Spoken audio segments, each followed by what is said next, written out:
Hi, I'm Dan Schinder. And I'm Steven Schinder. And we did not write each other about what shirt to wear. We just told each other what shirt we're not wearing. That's funny. Right.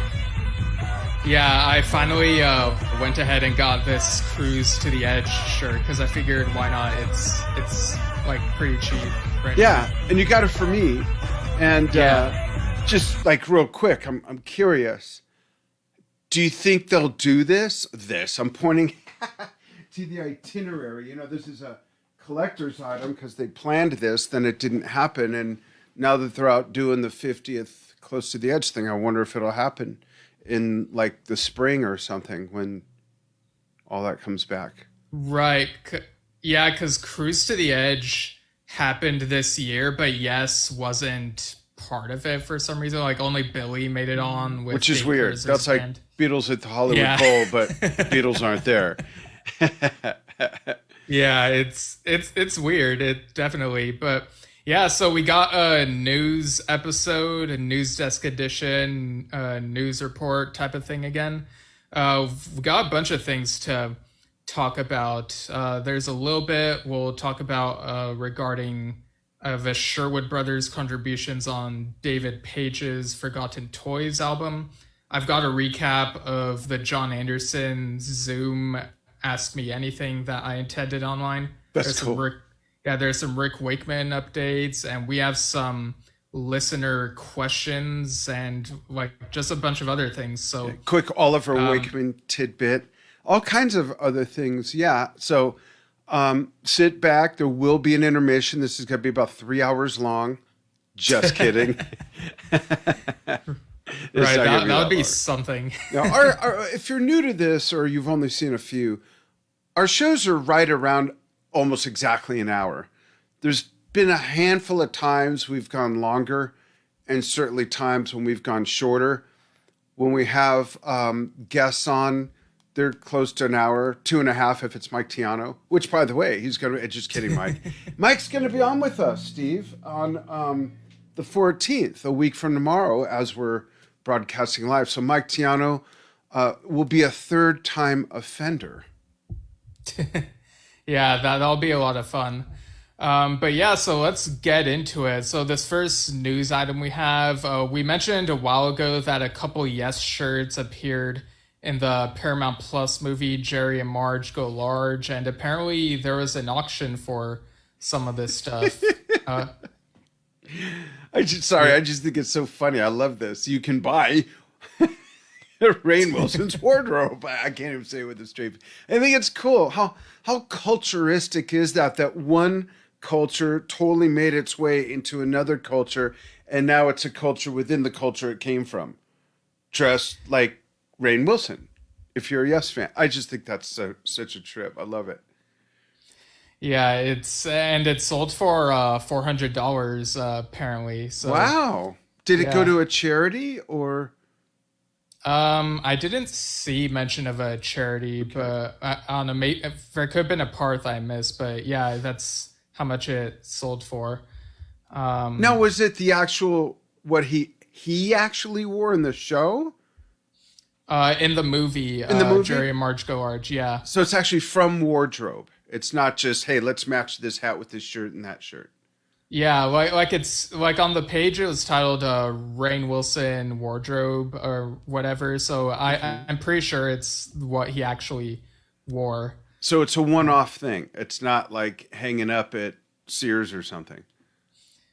Is there still a Sears? There's an Adam Sears, but oh yeah, from Lobate Scarps. They had a Lobate Scarp had like a Labor Day weekend sale recently. So yeah, people can check them out on Bandcamp. Well, this is neat. Yeah. I like it. But yeah, speaking of Bandcamp, something I discovered like just right before the show basically is that Fernando Perdomo, who has a guitarist who has worked with Dave Kersner and even I think co-produced that Yesterday and Today tribute album with him. He I found out he's part of this band called the New Empire, which is basically like continuing the legacy of that Peter Banks band Empire and playing like Wow. his music and whatnot. And one of the songs from I think this was from his first solo album, which he talked about, Two Sides of Peter Banks. The song "Nights," cover of that appeared on Fernando's newly released album on Bandcamp titled Covers. And if people like look at the album cover, it's like, you know, blanket covers, and it's just really funny. Yeah, there's like some interesting stuff on there. I know that I think Carmine Apiece is on one of the songs. I'm Oh, just really? looking at the Yeah, I'm just looking at the track list real quick. Carmine's on everything. If you give Carmine $100, he'll play on your album. Yeah. Okay. Yeah, he's on Maybe I'm Amazed. Oh, wow. Yeah, I also see that Denny Sywell. Sywell. Oh, nice. Yeah, is on Some People Never Know. You've met him. Yeah, there are a bunch of things on here, like Staying Alive, you know, a bunch of things that people recognize. There's like 40 tracks on this. That's so cool. Yeah, so that came out actually on Bandcamp Friday, so no coincidence there, I'm sure. But the thing that I ended up getting for Bandcamp Friday is that I ordered the version of Dave Kersner's The Traveler CD where it has like the single edits of the songs. And this isn't something I would normally do because like I'm very much a longer versions person, especially when it comes to prog. But if this was like a limited run of signed copies, so I was like, what the heck? So looking forward to getting that in the mail. And of course, yeah, for the rest of the months this year, the first Friday of each month will be Bandcamp Friday, and which means the artists get a lot more royalty. Yeah. So yeah, really neat stuff going on. And Absolutely. we also got, this is sort of tangentially related, but it's like very prog, and we just like can't not talk about it because we're so into it. There was an announcement related to Carl Palmer's EOP Legacy, wasn't there, Dad? Absolutely. And we got our box sets. Mine's right there. Thank you so much, Chip. They're finally going to here. Yeah, they're going to show singles box set. It's so cool. 7-inch vinyls, all kinds of artwork, classic stuff from Japan. The artwork, really, really great commemorative package. And we spoke with Carl Palmer back in May, was it? And June 1st. Thanks. June 1st at noon. Yeah. And Carl, I asked Carl about, is there any truth to the thing that they were going to do with Keith Emerson and Greg Lake. Sorry, still had Mr. Perdomo up there. On holograms. And he said, short answer from me is, long story short, it just became more authentic and better to do with them actually on film and then sync it up and match it up, and which is really cool. On video walls. Yeah, big giant video walls. So there's we posted about it, and there's pictures, and this is going to be great. And we put a note out, hopefully going to get Carl on again to talk about, because it was something we kind of touched on then. He gave a lot more information than I even expected, because it was still in the works. They were still working it out, but it seems like they got all worked out. So I'd love to have Carl back on, one of my biggest influences. Really, really just amazing music. So I have to bring this up. Yeah. And I had to bite my tongue and just not say anything on. Oh yeah, I think I know where you're going with this. Yeah, someone commented on that post. How could it be called Return of Emerson, Lake and Palmer if two of them are dead? It's like, are you a fucking idiot or something? Or do you think we all are? And I did read the post. That's all I wrote. But I mean, why do you even have to, like, you're going to have a wordsmithing argument here or semantics? I mean, it's just, I just hate when people have to find something to be dicks about So there, I vented, got out of my system. We were very excited about this. And Stephen and I, well, I'm speaking for you. I believe I'm correct. We're going to buy phonographs so we can play this amazing box set. I have a phonograph, but I don't dare play this on it because it's a 1924 Victrola, and it's not made for that. It'll probably get ruined in the first 2 or 3 plays if it lasts that long. But it actually works, and we play records on it from the 10s and the teens and the 20s. My wife and I, it's pretty neat. So I'm thinking of getting one. You saw that picture I sent you, right, of a bunch of record players starting at like $50. I don't remember seeing them actually, but yeah, it'd be cool. Like even without the phonograph, like these are really cool discs to have. And, like just aesthetically, they're so good. Some of this stuff. Yeah, I'm just getting like the cards out so I can pick up like the. Yeah, hold them up closer. Oh yeah. You just like flashed them. They're not flashcards. Right. Yeah, I'm just trying to figure out like which one to show. So that's Tiger in the Spotlight. Yeah. Hold it there for longer. What are you tripping people out for? Oh well. I mean, this is also there's Tarkus, Japan. The Japan not handwriting but text. Lucky Man. It's got like those geometric patterns. Yeah, let me just like get out one. Oh, this people love this one, right? Oh yeah, Love Beach, probably their best album. Yeah, the booklet has a little essay about like the history of ELP, and I was kind of surprised that it didn't mention E.L. Powell because I know it was a different band because different drummer, but it's still like, you know, within that realm of like the history. But yeah, it's like, I don't know if they were limited on page space or what, but it was a conscious branding decision. Yeah, right. But okay, so here's the Lucky Man disc. So you got a bit of that. Yeah. These are again 7/8-inch vinyls, 180 gram. I think. I'm like trying to be like super careful taking these out. Here, I'll show the cover of mine.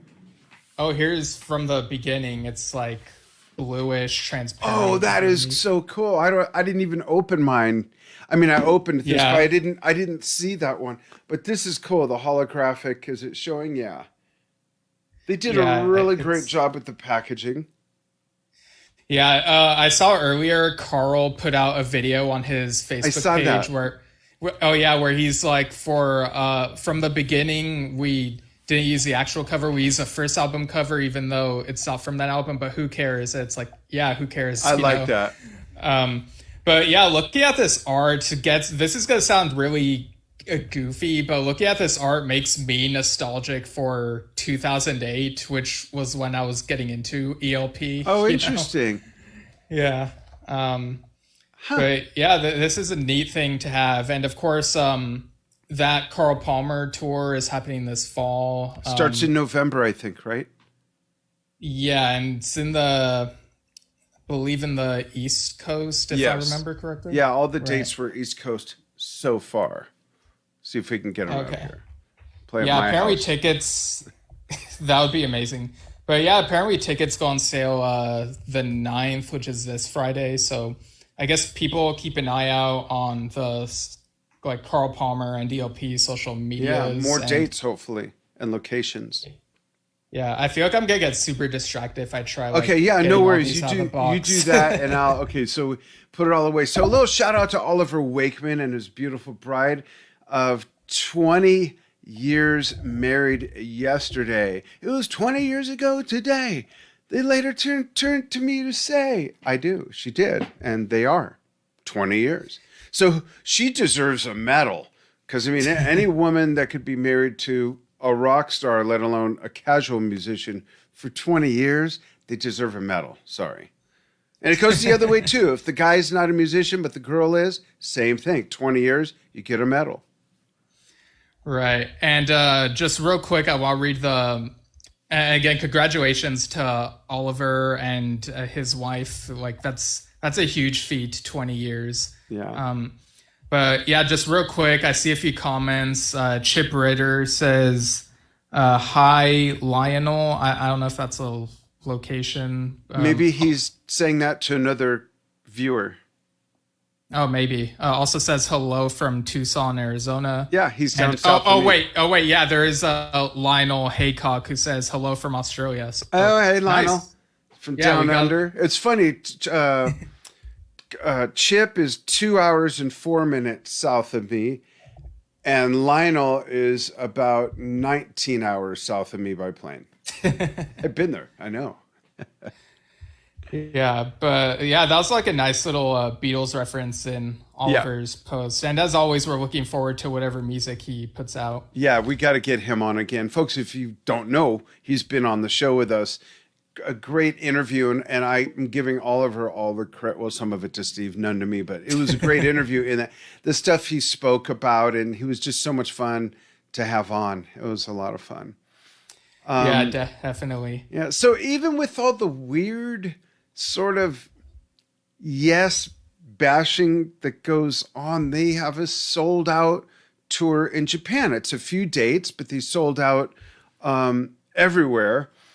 And yeah, they had to add an additional show because of that. yeah, there's Billy before the first show, and that's really cool. It's an amazing country. They've got great audiences for British and American music, and Prague, and there's a huge legacy there going all the way back to the early 70s, late 60s. So good for them. Stage looks awesome. Billy looks good. I'll mention this. It's okay to mention. We've spoken to Jay Shellen, and he's going to come on after they come back from Japan and while they're gearing up for the rest of the tour. We're going to pick a date either during rehearsals and staged prep or from one of the actual gigs. So we'll keep you posted on that. Have Jay Shellen on for the first time. Yeah, that'll be really cool. And as far as the set list goes, like they've only done the first two shows of the Japan leg so far. Like they started yesterday and did another one today. It looks mostly the same, but they've dropped No Opportunity Necessary and Dare to Know, which, I mean, it's kind of a bummer that they dropped those particular songs. For the first show, apparently Steve Howe did an acoustic solo rendition of To Be Over, and today he did Clap from what I saw written either on Forgotten Yesterdays or Bandegazoo, one of those sites. Nice. So yeah, I do kind of like that, because there's that whole relayer debacle, but this is kind of keeping that in people's minds. So hopefully they still have plans to do that next year. I think the European dates are still advertised as doing that, but we'll see. I think they will. I don't see why they wouldn't. Right. Yeah. So again, like I'm very curious to see like what they end up, because they said that one of the shows they'll do something interesting in the acoustic portion. So I guess we'll hear that by the time of next show, possibly. Maybe they'll do long distance run around QPR style. That would be amazing. That's my favorite version of long distance run around. That surprises me, but yeah, but that's cool. Yeah, I love the songs from Sanga's version. Actually, I love that. Yeah, like I mean, songs from Sanga's, it's just top tier. It's godlike among the Yes videos. Yeah. Yeah, it is. They had the stage there, Roger and his brother, and I saw that tour in San Diego. That was a great show. Yeah. But also touring and playing Yes music. We've had both of these bands on Tribute to the Tributes over on Wait, when has there ever been other people touring and playing Yes music? Oh, never mind. Yeah, so Total Mass Retain performed at the City Winery in Boston and New York City recently, and they'll be at Prague Stock in October.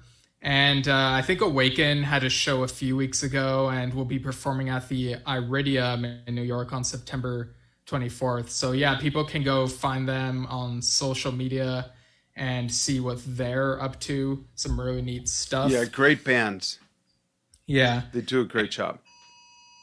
And wait, hang on. It's my phone. Hang on. Okay, if it's for me, I'm not here. Is it a flash flood alert? No, it's it's something else. Like, it's not bad. No worries.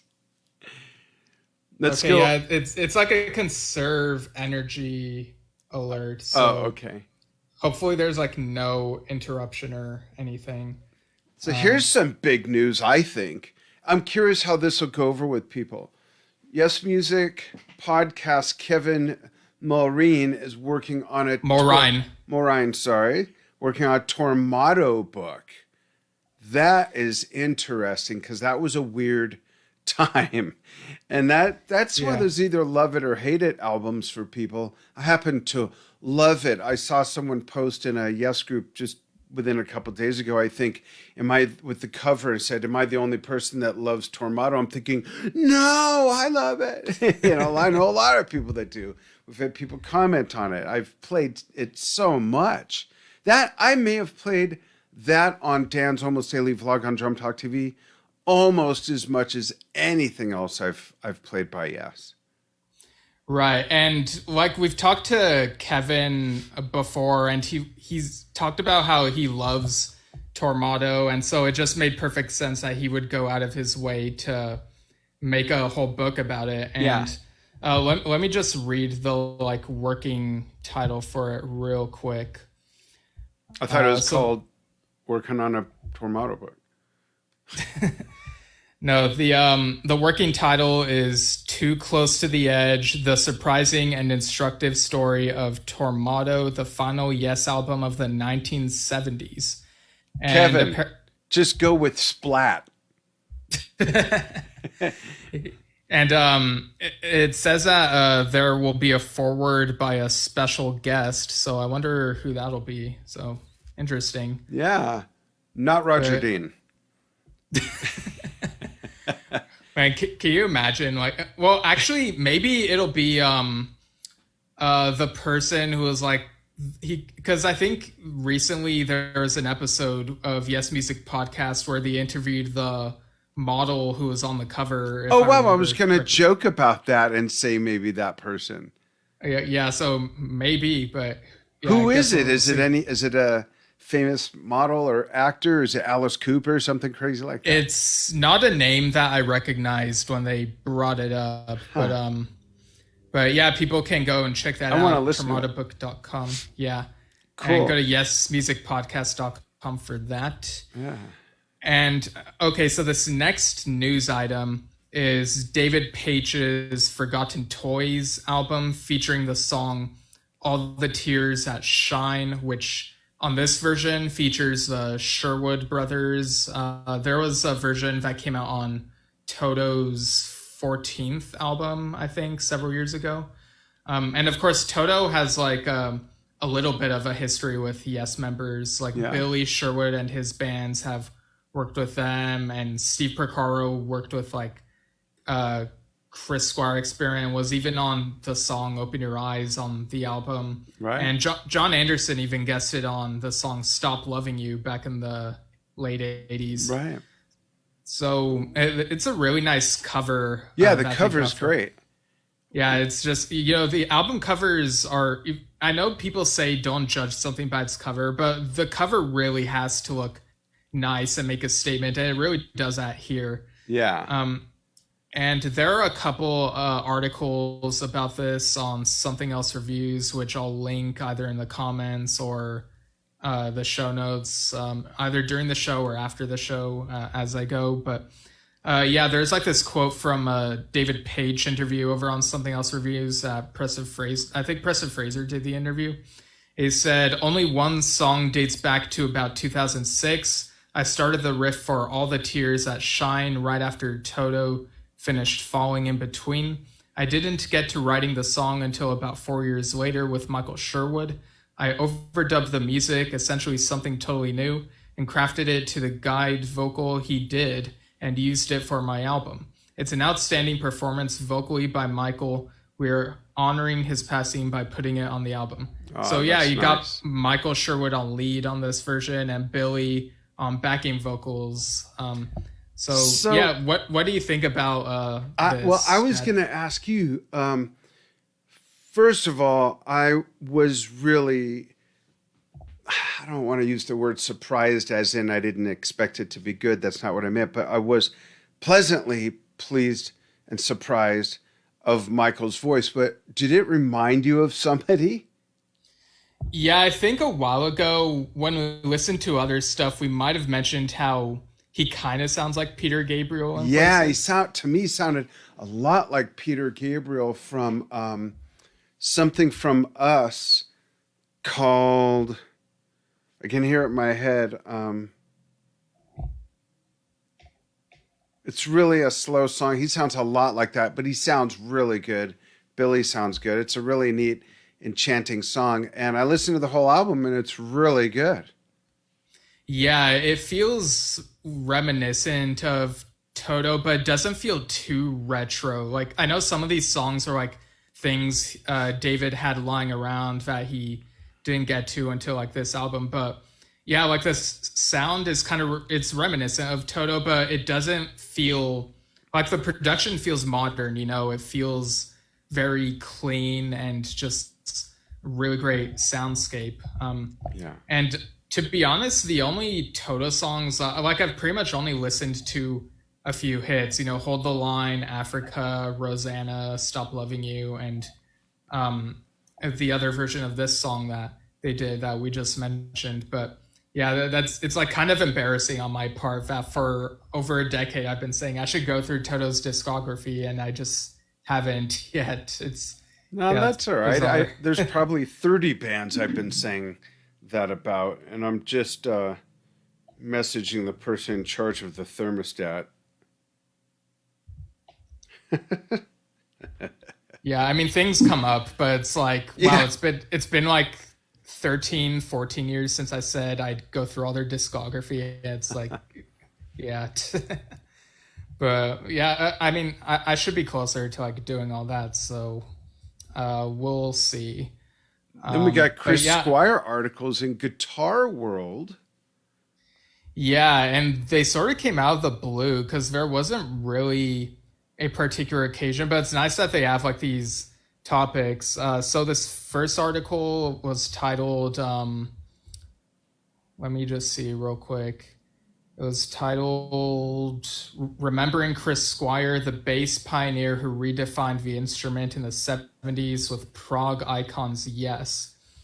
And this other article is titled something like how he got his iconic bass sound, I believe. Yeah, and yeah, how Chris Squire got his iconic bass tone.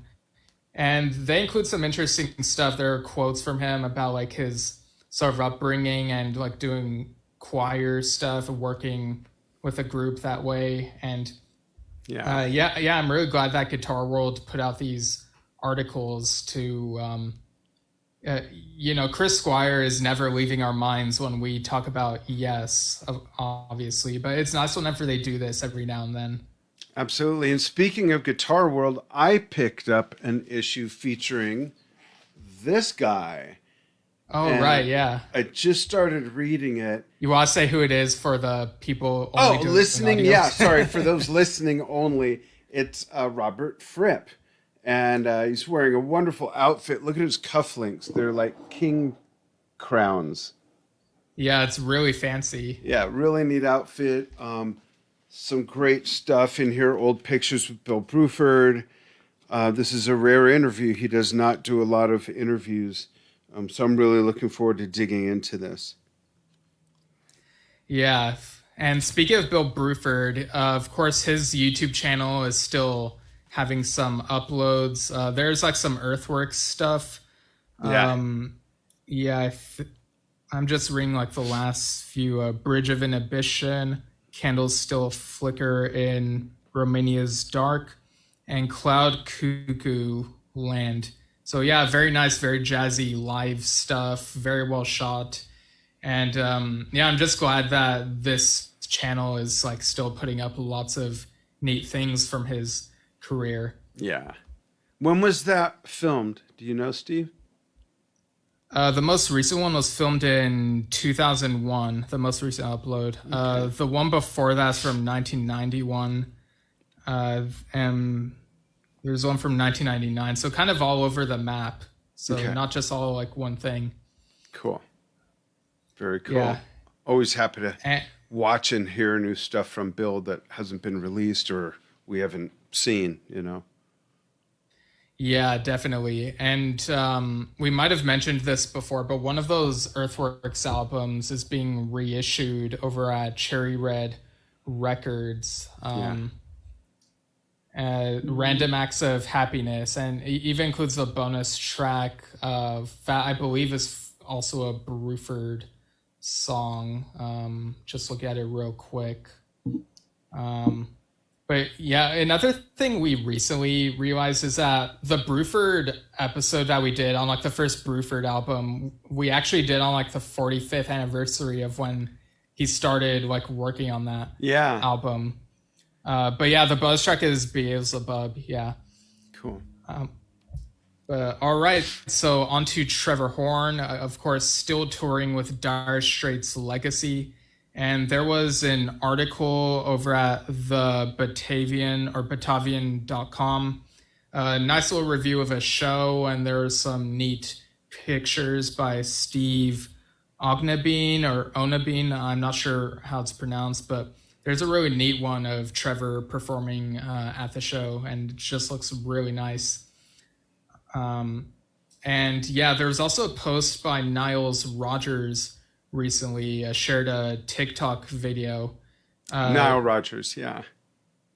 Yeah, and did you want to like take up that one? Or? Yeah, Nile Rodgers, freaking legendary. And he says, after Madonna, NXS, Duran Duran, David Bowie, the B-52s, Diana Ross, We Are Family, and my own albums, I could have easily retired. And Trevor Horn's list is just as long, if not longer. But we're standing here on the breakfast ticket line because we love doing the job. And that's the best reason to ever do anything. So that's really cool. Both legendary, just legendary. Yeah, it was really cool just seeing them like just hanging out. Yeah. And we mentioned this before, but Trevor's book, Adventures in Modern Recording from ABC to ZTT, comes out October 13th. So that should be an interesting read whenever that comes out and we're able to get it. Yeah. Cool. And there's also a Tom Brislin interview over at cvindependent.com. He talked about the writing process with Kansas on the recent album, Absence of Presence. And it sounded really neat. Like they really wanted to see what he could do and not just tell him what they want, which is a really great way to collaborate. He also mentioned that he was thankful that Meatloaf was his first world tour, so he wouldn't be too starstruck about Yes. He says that was about Yes. He says that was a band whose posters I had on the wall when I was a kid. I knew all the interviews and I knew the albums front to back. Who knows what would have happened if that was the first tour experience. That's cool. Yeah. And we also got some Rick Wakeman updates, always very busy. He was a guest at the Piano Technicians Conference at the Granary and played the largest piano built in the late 1930s. And there's a photo by Nigel Donovan over on Rick's website. It looks really neat. And on August 29th, he was also at the Holywell Rooms in Oxford for an in-conversation type of thing with Professor John Kovac. And he says he was a lovely and extremely knowledgeable man.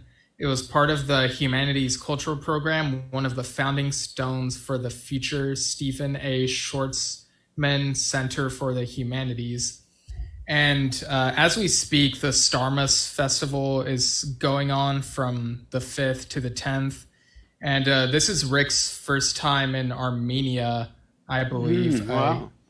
Yeah, he said he'd be playing the theme music with the orchestra, which I wrote for Starmus some years ago, as well as playing the piano on Space Oddity for Chris Hadfield, the Canadian astronaut, Oh, famed for wow. his great version, which raised a small fortune for charity. Chris is a lovely guy, and this will be the third time we have played it together. And he also said in this article over at MediaMax.am, I guess this was translated, uh, he said, 10 years ago, Brian May called me and said, you should come and participate in Starmus. I'm personally fascinated by science, and I think one of the most important things that has been done wrong in the UK was the separation of art from science in schools in case when they are strongly interconnected. So Interesting. that's an interesting view because in my head I do separate art and science, except when it comes to like science fiction type of Right. stuff, I guess. But Yeah, people could find connections between the two. I mean, science, certainly. like music is an art, but it has a science and even math, doesn't it? Yeah. Oh, yeah. The science of math and tone and so many things like that. Absolutely. Yeah, and he also over on rwcc.com, Rick September update included updates about the new album, A Gallery of the Imagination. He says it's finished and it's being mixed by Eric. He also says Haley completed all the vocals and, like all the other participants, did a fantastic job. There are 12 tracks, 8 vocals, and 4 instrumentals, 2 of which are solo piano pieces. There's a real diversity of music on the album, which was always intended and works really nicely. Well, it does for me anyway. Once mixed, hopefully by the end of September, it will go off for mastering, and then I'm hoping it will be released in time for Christmas. So a Christmas album release that is not a Christmas album. Another first for me, and it will be on sale on the Christmas tour. Yeah, and he says on Sunday, September 25th, his friend John Green will put him on a Rick Wakeman Sunday lunch in Sheffield type of thing. And I don't know if like this code is still going on, but for the Rock and Romance cruise going on in March of next year, Rick shared the code Rick Wakeman fan, which people can use. And I think John Lodge, who's also part of that, also shared a code.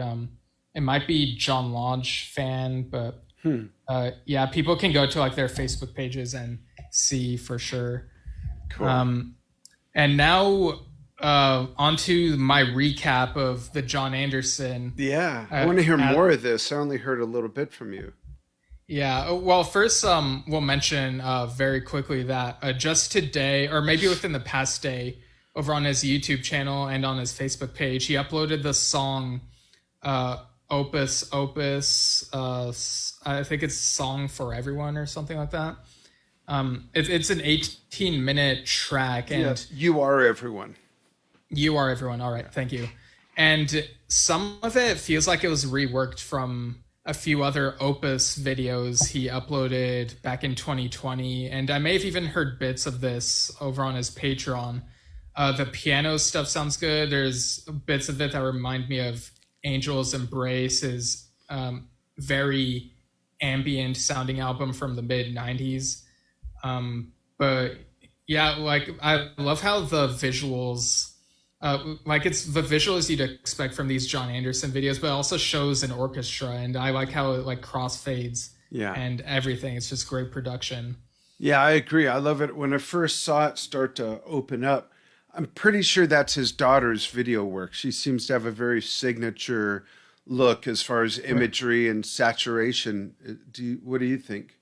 Well, I know I vaguely remember hearing that she worked on some stuff, but I know that John's also been working with someone named Mickey Byrne or Michael Byrne. I think he goes by both names. And he's been doing a lot of this video stuff. Some of it is even on his YouTube channel. And Looks great. yeah, and oddly, John has been uploading some song, or I guess his team rather, on his YouTube channel. been creating playlists called Songs from Another World, and it goes from like volume 1 to volume 4. And the songs looks like they're his songs from various solo albums of his, but also there's some John and Vangelis songs there as well. And I haven't gone through the playlist, like listening all the way through, but over on Bonde Gazoo, I read that apparently he's done some additional overdubs in places. Oh. So yeah, and I'm not sure like if there's like a theme tying each of these playlists, like if each volume might have a different theme, because it feels pretty random and eclectic just looking at the song titles. But and there's elements of obviously it's part of his signature since 1971, but I keep hearing We Have Heaven return in his work. Hep Yetta, from the latter, even some of that. I just hear like that's his thing. But the most amazing thing about this album, the video's great. The piece of music is great. Like Steven said, the production's great. It's nice and chill music. It could take you to a deep place. But the part that just really blows me away is he's going to be 78 next month in October. Yeah, he is. That's fucking crazy. He still sounds 20 years old. And like many of his generation in business, he smoked cigarettes for a long time. I don't know. I don't care how much people say there's been some magic worked in the EQ and the studio and all that. None of that matters to me. And the reason why is because you have to start with something. And you can't make magic unless there's magic already there. And it really blows my mind. He's that far away from being 80 years old, That's just... Yeah, it doesn't feel like it, but yeah. I mean, he could be my dad, technically. Right. Yeah. I'm close to turning 60, folks, for those of you who don't know. And he could be my dad. And he sounds amazing. Yeah. I don't think he's my dad, though. I think my dad was my dad. I'm pretty sure. Right. Yeah. But yeah, I went to the online Zoom Ask Me Anything last Thursday. I mean, the conversation, like the back and forth is more nuanced than my recap will sound. It was great, like seeing all the people like talk with him and seeing how Jon was very interested in what he was saying. And Paul Green was there moderating the thing, keeping it very coherent and whatnot. And yeah, wait, with Jon? So Jon was asked about his autobiography, and he says he's written it. So I don't know if that means he's gone beyond just that first chapter from a while back, but I hope he finished. I hope it's finished and comes out at some point. But do we know the name of it? I don't. If we do, I don't know off the top of my head. But he also mentioned the most important thing about making music is don't stress, just let it happen. You're creating what's already around you. He mentioned an anecdote about how around the time Tommy, the Who album, was being made, Townsend saw him, I guess with the S, and said, your band is pretty good, type of thing. And he was also asked why I Would Have Waited Forever was never sung live. And Jon said he loves that song, and he tried singing it for a little bit. It was like, I must have waited forever. So, that's cool. Getting a word wrong very briefly, but he acknowledged that. It was kind of funny, but he mentioned it's about waiting to be connected to divine energy, which I never really thought that was what the song was about. I thought it was relational. About like relationship stuff, more earthly matters. But so he basically says that there are many songs that he'll do that will never get played live, and that's just how things are. Is this archived? I don't think so, but I don't know. I haven't looked. I haven't checked if it's like on the Patreon, but I basically took notes like while it was happening. That's some neat stuff. Yeah, before I forget, there's got to be another Ask Me Anything in first week of October. So, Do you know the date and time?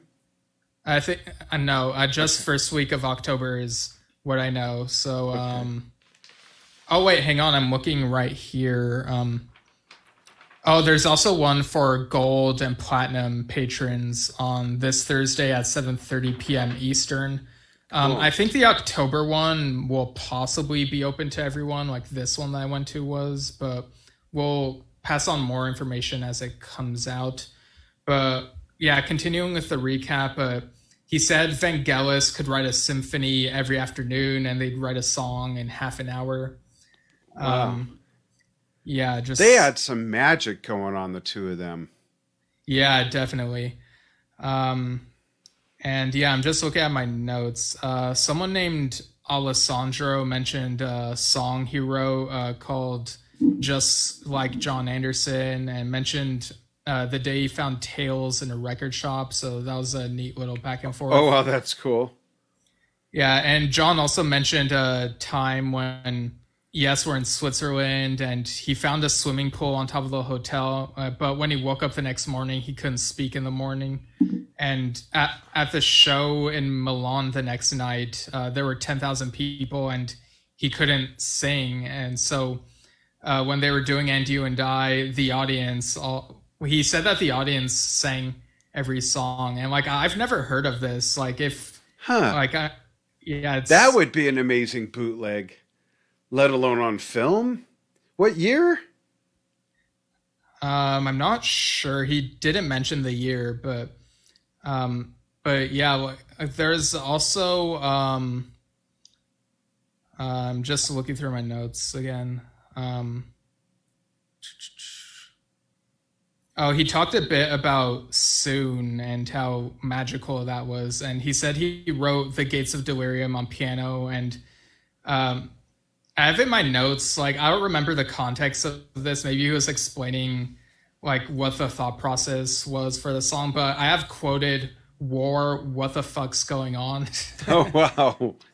Yeah, but he said that "Soon" was a very magical song to sing on stage after Gates. And he says he'll play Gates of Delirium next spring, so that'll be with the band Geeks, which we've Wow. talked about before. Yeah. And he said he later met a spiritual teacher, and she said, "Thanks for singing Soon, because we are all the light." Ah. Um, yeah, and someone asked him what the Homeworld lyrics mean, and he said he wanted to do a video game album because video games reach people around the world. And he said, like, when they did the latter, they finally had someone ask if they want to do a song for a video game. So then they did the Homeworld song, of course. And Right. he said the opening lyrics to Homeworld are, he pretty much compared them to like the beginning of Revealing Science of God, and how it feels like spontaneous poetry, really. Yeah, I was thinking it through. I have a question I'd love to ask him, or submit to you to ask him if I can't make it. But that's, of course, if you just would rather ask mine. I'm not going to say you have to put yours on pass to ask mine. But you know what I would ask him? What? I would say, John, can you please give us the meaning of the title and deconstruct the lyrics to Siberian Khatru? What is that song about? Yeah, there might be an interview somewhere where he talked about it, so I'll have to see if I can find that. But yeah, someone also asked him the inspiration for the song "Activate," which is on his 1,000 Hands album. And there's a dog that barked, and he was like, "The dog gets it." And he said it's the idea that we're always projecting what we're thinking. Vote for this, vote for that. And he mentioned how in I think 1990, based on like the context, he said he was in Big Bear and wrote 5 to 10 songs with Brian Chatton, who's the keyboardist of the Warriors. I remember when he lived in Big Bear. Yeah, and they wrote oldies type songs, and he put the tapes in his garage for 26 to 27 years. And of course, that became like some of what's on 1,000 Hands. Crazy. And and then I asked my question, which was, what's the story behind the stop motion video that was made to promote Elias of Sun Hilo on Old Grey Whistle Test? And so Jon said that he wanted a video put together for the whole album, but the record company said that he couldn't do that. So from the sounds of it, it sounds like somebody put the music video together real quick for Flight of the Morglade. And Jon said the sequel album, Zamran, Son of Elias, is 3 hours of music, and the videos that Michael Byrne has made are great. He's which is interesting because previously he said, like, in other things, I think in a magazine interview, that it'd be 4.5 hours. So I don't know if if he misspoke or if there's been like some editing down. But in any case, he said he's not sure when it'll come out since record companies can be a pain in the butt. And I'm sure they love that. That'll help. Right. That way to win them over. Right. So yeah, I'm really hope that comes out soon, because he's been working on that he said for like 5 to 6 years. But I remember reading stuff from like over 20 years ago where like he mentioned it. He like, could be 80 by the time he puts it out and goes on tour with it, if he does. 80. Right. And he also told us, someone asked him about the story behind the name Mabel Greer's Toy Shop and why they went with a Yes name. And that's a good question. Yeah, and he didn't really say what the origin was, but he mentioned how when he met Chris, he said the name was too long. And of course, they did the whole thing where each person put a different band name in a hat, and they went through them and went with Peter Banks's suggestion, Yes. And someone asked, is it the Yes? And he was like, no, just Yes. Who would ask that? Right. Yeah, it was like one of the band members at the time asked that, but yeah. One of the band members. I got it. Yeah. I thought you meant now. Right. He also talked about, he has like 10 projects waiting to be done. And he's working on Chagall, which is this project he started in 1980. And I remember it like hearing a clip from it on YouTube somewhere where it's a version of the song Picasso. And yeah, there's like a bootleg of Chagall somewhere, like the 80s demos anyway. So I'd very much like to hear the finished form of that whenever Jon puts that out. Let's see. Someone asked if he remembered going to Hungary in 1998. And that was like the Yes tour at that time. Yeah, for Budapest. Open Your Eyes. Yeah, and he says he remembers Hungary beat England at soccer in 1956. But he also mentioned how he recalled how after touring with Jethro Tull, he saw how Ian was I think this is back in the early 70s, how Ian Anderson was such a showman and would joke with the audience.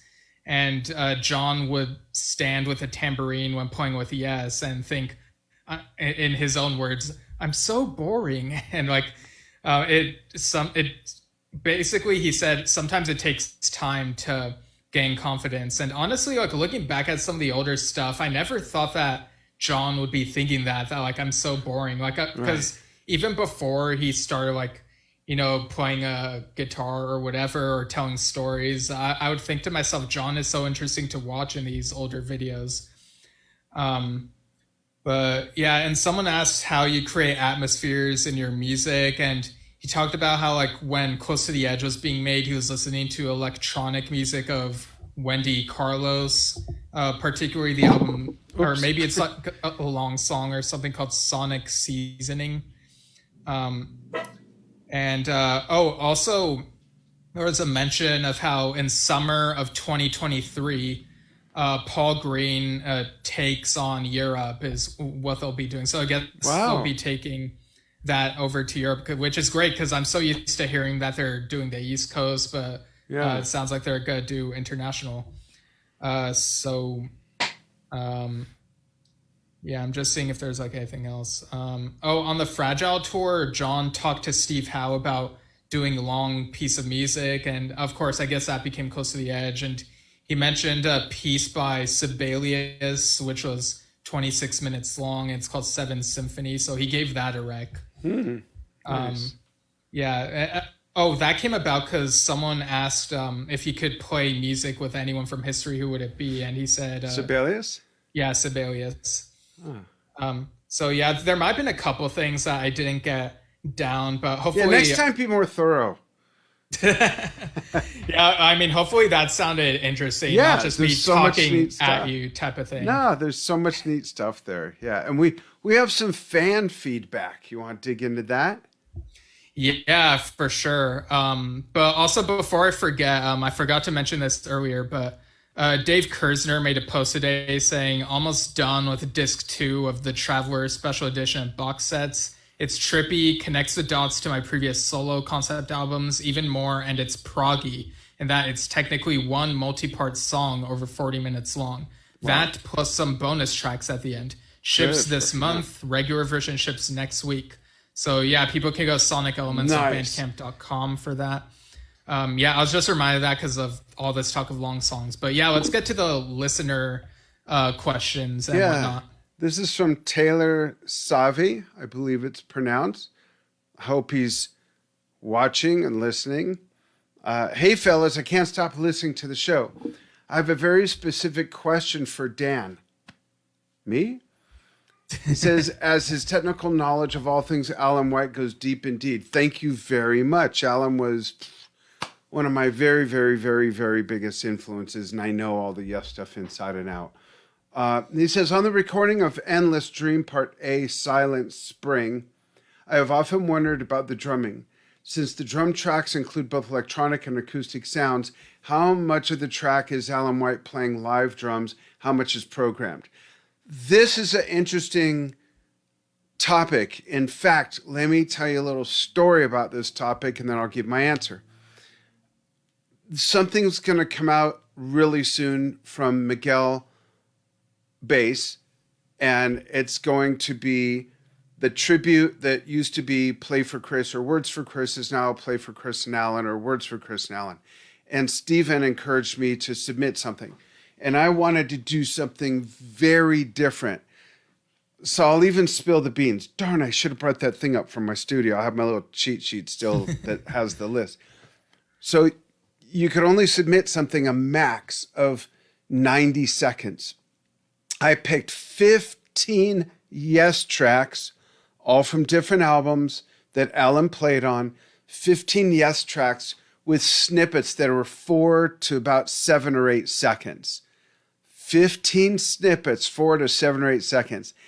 When I got to the Talk album, I thought, I got to do Endless Dream. And if I'm going to do Endless Dream, it's got to be that crazy section. And so I didn't play all these, I didn't play all these songs all the way through and then edit them. I edited the soundtrack I wanted to play too, and I put on a 27-minute loop, and I listened to it over and over and over and over, 90 seconds of this music with a few seconds of pause in between each one, just over and over and over. Then I didn't even play it until I went to record it. I didn't use the first take.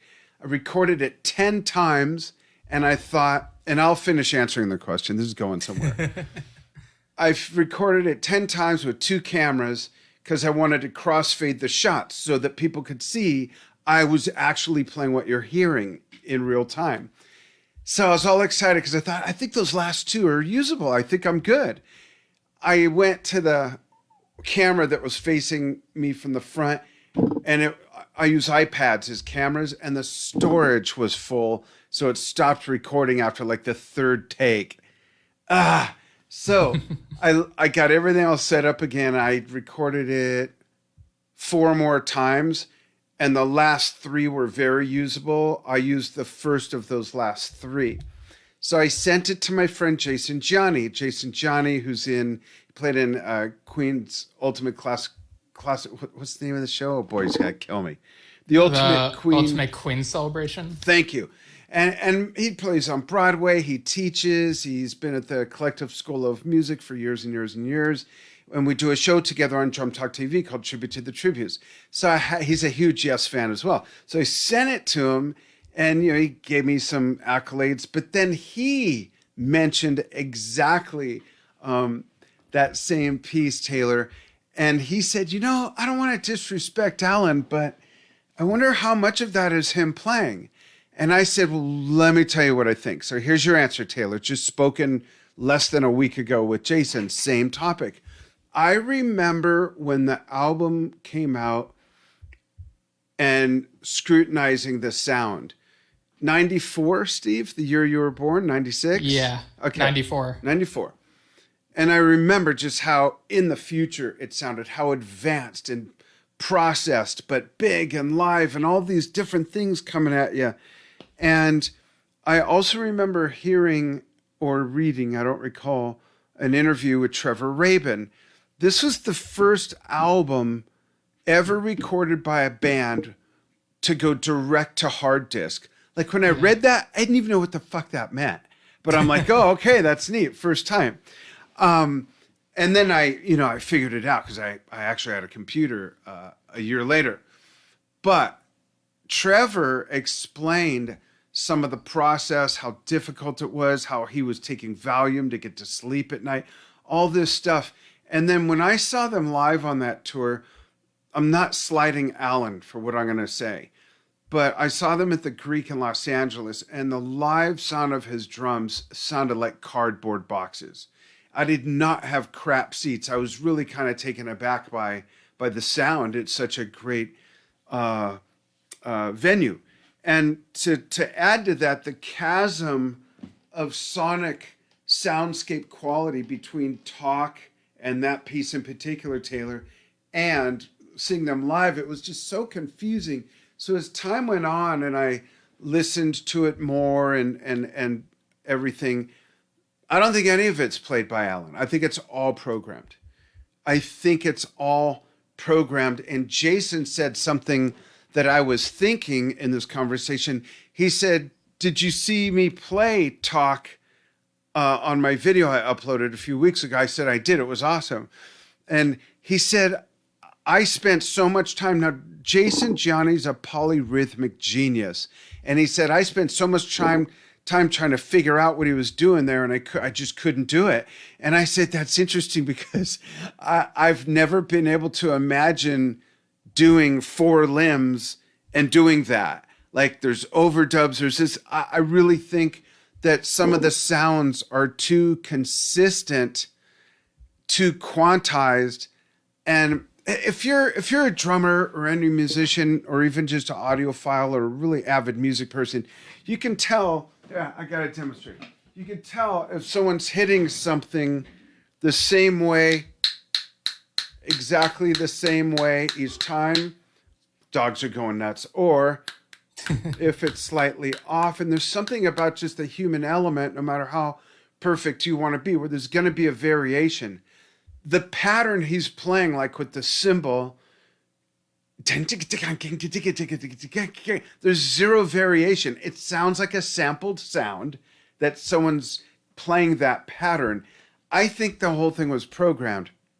I'm not taking anything away from him as a drummer, especially if he's the one that programmed it. I think drummers are the best ones to program drum machines and right. Sequencers and things like that. And maybe Trevor did. He's a tremendous musician.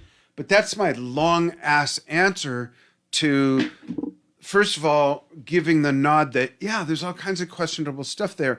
And in my mind, it doesn't make it fake. It doesn't take away any genuinity out of it. No one's saying that it's something that it isn't. No one's saying it's out. No one's saying, so we don't know. And even the way the credits are listed on that album, to my recollection, Steve will remember because he's got a photographic and audiographic memory. Steve, I think that's the... Oh, sorry. I was just going to say, I feel like it's maybe selective, but... Okay, well, this is the topic... Like it's really wild what things I remember, but there are lots of things this is in that purview, though, because it's Yesshift. So right. Let me ask you, is this possibly the only album that lists their credits so simply as Jon Anderson vocals, Trevor Rabin guitars, where it's so basic and it doesn't break it down by who's doing what on each song. And, it's just so, and that makes it questionable. Well, yeah, like we know I think Trevor's playing the piano in the beginning and he did it live. And then they brought Billy Sherwood on tour as a surprise. Who's this sixth guy? Like, what's going on? Yeah. So yeah, I don't know. Thoughts? I do remember the, it's saying Tony Kaye on Hammond organ. Like, it did feel very basic, like you're saying, like the way it was listed. But, I think what you're saying, like, maybe that is what happened. And I'm okay with it. It's still a creation.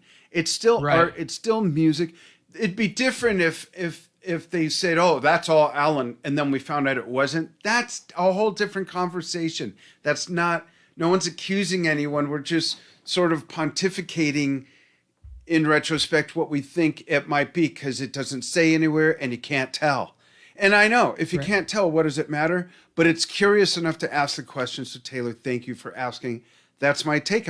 It sounds like your take is in your question that some of it sounds like live acoustic, some of it sounds programmed. If it's programmed, they had to have programmed it first and then he played to that part because it's almost impossible to do it the other way around. Unless, because it was recorded to hard disk, then Trevor quantized the live drums. I mean, there's so many weird things there that the bottom line is no matter how it was done, I don't think it was all done in one playthrough. I think there's overdubs and all kinds of stuff going on there, which again, I'm fine with. Right. And like, for what it's worth, like, I know you mentioned the live sound was different for you, but like, maybe it depends on the show. But when I listened to that bootleg of the mushrooms the I had shows, might have been out of date. Maybe. No, I'm kidding. No, but like the bootleg, I remember hearing of like the Talk Tour show, like the second show of the tour in Canandaigua, I think it was. It's like, I get nostalgic hearing the performance of Endless Dream on that. You said I used to play this bootleg a lot when you were little, right? Yeah, well, I remember, like, it was a cassette tape that... Right. Well, you had a cassette tape, but you also had, like, the 2-disc thing that had, like, the whole concert, but the songs were, like, out of order for some reason. Do you have the CDs? Yeah, I do. But, like, that CD I didn't get to, like, until later. Like, I remember we would use the cassette tape on drives and would mainly listen to, I think it was side B. Like, one side had, what was it? It was trying to find it for those wondering, because I think I remember it was just a white cassette with like Sharpie. It said "Talk." I think that was it. Maybe I have the. I'm sure I have the cassette somewhere, but I remember I'm digging for it, and you have it. Yeah, I remember one side had I think it was Cinema, Rhythm of Love, Owner of a Lonely Heart, I'm Waiting, and then like half of The Calling, I think like the second half. And that was the side we'd listen to on drives. But then much later, like, you're like, oh, there's actually another side to this. And it had Endless Dream and Where Will You Be? And I was like thinking, where's this been when we like listen to this? I know I was like super in love with Owner of a Lonely Heart at the time, but like, how old were you when you? We know you were born the same year of the album, but how old were you when I was playing this? I probably like, I don't know, maybe like I might have been as young as like 5 when you were playing like that one side, and then I think it was like when I was with you. And I think when I was like 9 or 10, Endless Dream is like listening to that other side is when that happened. Very cool. Thanks for that question, Taylor. That opened up an enormous can of worms. Thank you for that. And then we've got some what ifs from Ian Barber. Steve and I love what ifs. The first one is, what if Rick Wakeman was on Talk as the keyboardist? Yeah, so do you want to go first or should I? Yeah, and my answer might come off as rude, but it is not intended to be rude. I think if Rick was in the band at that time, I don't think we'd have Talk. I think at least half those songs wouldn't have come to light or have been on that album. Would Endless Dream have been one of them? I don't know. If it was, how different would it be? I don't know, because I think Rick would have been a very active contributor, and he never recorded anything with those guys with Trevor as part of the lineup. Union was an amalgamation of different people's recordings. Right. So that's why I think it would be so different. Yeah. So my take on it is, so we know that after the Union tour, they got Bill left and then Steve was out, but Rick stayed in communication with the band, and was going to be on the next album, but due to scheduling issues with like his touring and stuff, he couldn't like make it, so he ended up not being on it. We know that Talk was very much the Jon Anderson and Trevor Rabin collaboration, like for the most part, and the other guys would add their contributions. Yeah. I think if Rick were involved, like if he somehow like didn't have scheduling conflicts and was with all of them, because they were all in America, like right. I think pretty much all of them were living like in California and maybe Nevada possibly, but no, they're all in LA. Yeah, like they were all there. So if Rick were somehow based there for a while with them, like I think he could have been spending time with Jon and Trevor, like writing songs. Like he would have been, I'm sure they would have let him be very active and then let Chris, Tony, and Alan add their contributions after the bulk of like what we basically have an ARW album. I was just going to suggest that would that have ended up like that? But you mentioned Tony. Are you suggesting Tony K in the band as well as Rick? Yeah, I mean that was the plan initially. I don't know. I think Tony still would have been limited in his role. But I don't know if that's what Ian is asking. That's a great question, Ian. Let us know. Like he says, as the keyboardist, I think he means. Oh right, yeah. I understand where you're coming from, but I think Ian's asking in place of. Okay, yeah. I mean, either way, it would have been like an ARW thing.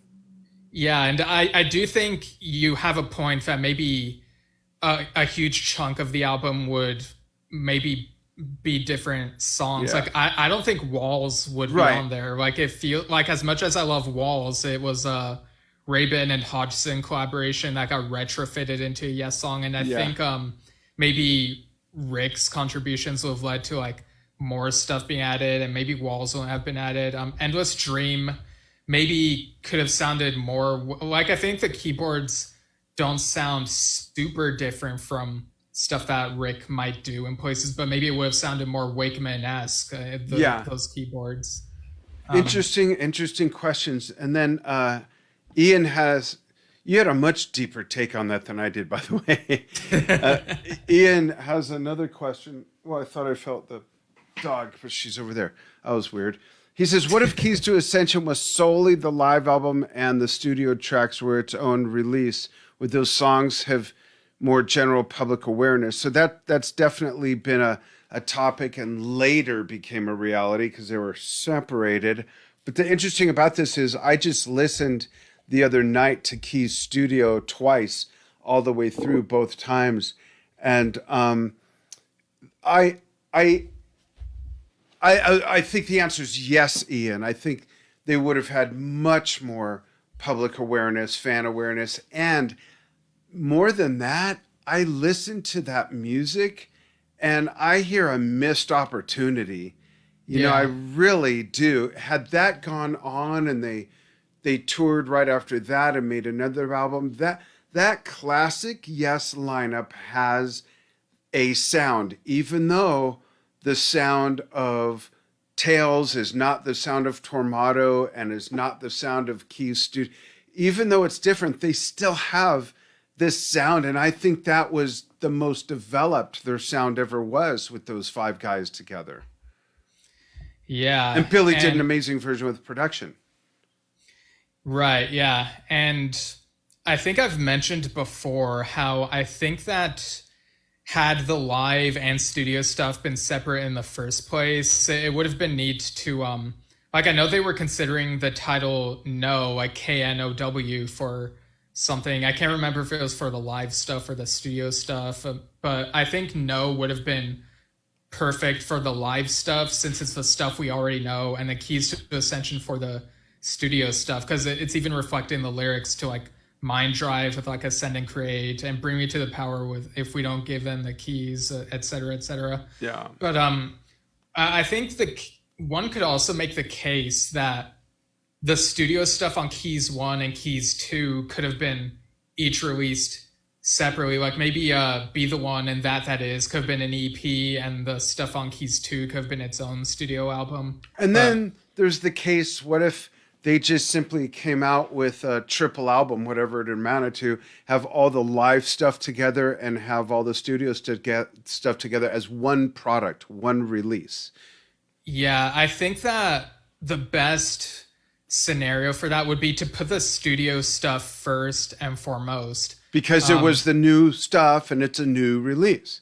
Right. I mean, looking at that, what Oliver Wakeman put together, the From a Page album, which came with Live from Lyon, from the In the Present tour, like the From a Page stuff is put first, I believe. And it's like, you could choose, but it's like the From a Page is like advertised. Like, I feel like it's more front and center in the marketing of that. So like for a triple album type thing, I would say you got to market the new stuff first and foremost. And I would say that to Yes today as well. Market the Quest stuff first and foremost. Like I love Close to the Edge. And it makes sense to celebrate the 50th anniversary. But you also have new stuff. You got you got to treat the new stuff very well.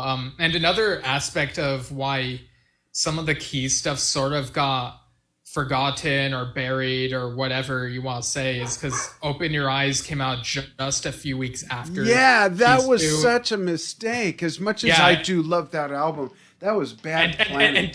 And even that got sort of buried. Like muddled. You've talked about how Open Your Eyes is almost a lost Yes album as well. So yeah.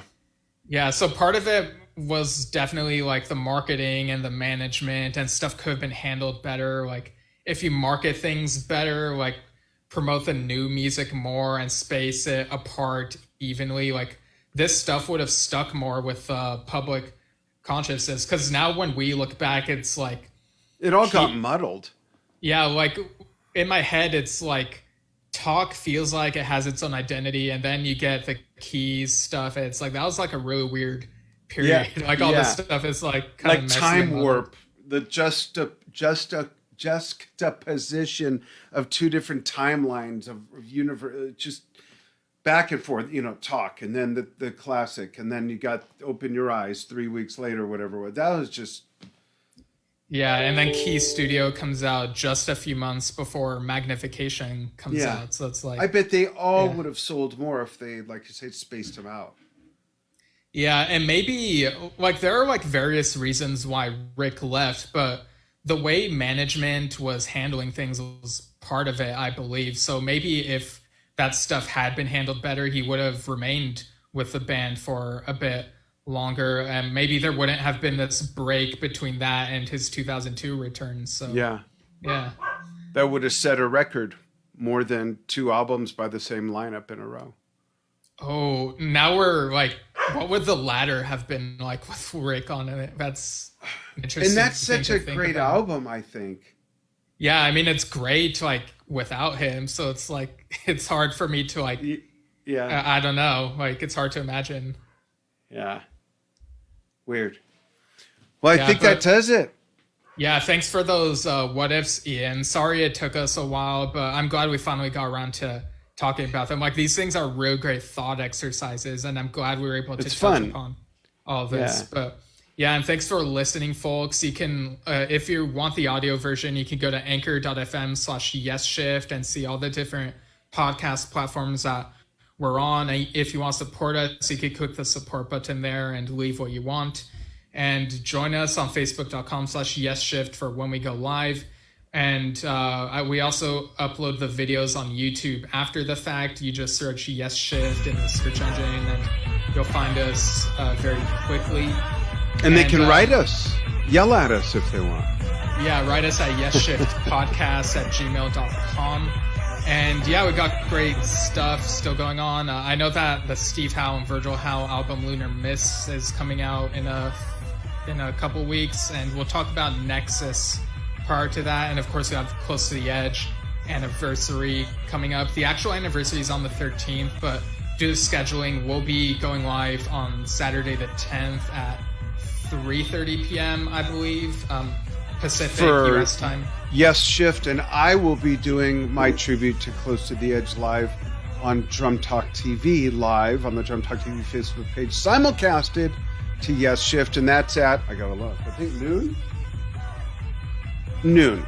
It's looking like noon Pacific, 3 Eastern, 8 p.m. UK time. I'm sure you folks have nothing else to do in Britain, 8 o'clock on a Saturday night, than sit and watch my ass play Close to the Edge, right? Yeah, so keep an eye out on the Yesshift Facebook page, and I'll be posting the details about that as it gets closer. I know what version I'm playing, by the way. Should I give that away? If you want. Now, folks, just realize I have the right, or I reserve the right to change my mind. Right, but, yeah, that could happen. I think the best bootleg version to play to will be 1977 Long Beach. Oh yeah, that's maybe not what I expected, but yeah, my favorite version of the song to play is from Keys, but I can't play to anything official. It's got to be a bootleg, and I don't know of any bootleg version that's that close to that. So I think I'm going to go with Long Beach, and of course play Siberian Katru and play And You and I. Yeah. And maybe Close to the Edge, possibly, or yeah. Okay. Yeah. Yeah. Okay. The whole album. Okay, the whole album. Yeah, the whole album, including the sleeve. Thanks everybody for following what we do. We hope to hear from you. Feel free to chime in the comments, whether you're watching us live on these episodes or watching the archive afterwards. We go back and read everything, and we're working on a lot of other things too. A lot of fun stuff, more guests, more special episodes. I thought of a whole new show that I ran by Steve the other day that we're going to put together too. Yeah, I put these ideas down on the doc, and yeah, some of them take a while to get to because other things come up, but we have them on record for when we do have slots open. Great. All right, thanks everybody. We shall see you soon. Bye.